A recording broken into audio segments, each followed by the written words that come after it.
আপনার কাছে কি ভাই 1 মিনিট সময় হবে? 1 মিনিট যদি থাকে তাহলে এই ঈদের নামাজটি সম্পূর্ণ দেখুন, তাহলে আপনার ঈদের নামাজটি সহিশুদ্ধ হয়ে যাবে। দেখুন, ঈদের নামাজের অতিরিক্ত তাকবীরগুলো বলার সময় অনেকেই ভুল করে থাকেন। তো ঈদের নামাজ ইমাম সাহেবের সাথে তাকবীরে তাহরিমা আল্লাহু আকবার বলে এইভাবে শুরু করবেন, আল্লাহু আকবার, তারপর সানা পাঠ করবেন।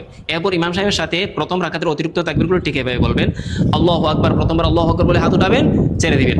দ্বিতীয়বার আল্লাহু আকবার বলে হাত উঠাবেন, হাত ছেড়ে দিবেন। তৃতীয়বার আল্লাহু আকবার বলে হাত উঠাবেন, হাত বেঁধে দিবেন। এরপর ইমাম সাহেব সূরা ফাতিহা পাঠ করবেন, সূরা ফাতিহার সাথে অনেকটা সূরা মিলাবেন। এরপর রুকু করবেন, দুটো সিজদা করে প্রথম রাকাত শেষ করে 2 নম্বর রাকাতের জন্য দাঁড়াবেন। 2 নম্বর রাকাতে সূরা ফাতিহা পাঠ করবেন, সূরা ফাতিহার সাথে অন্য একটা সূরা মিলাবেন।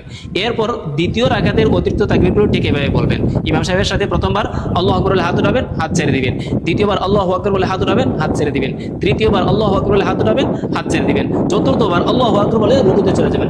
চতুর্থবার আর হাত উঠাতে হবে না। চতুর্থবার আল্লাহু আকবার বলে রুকুতে চলে যাবেন।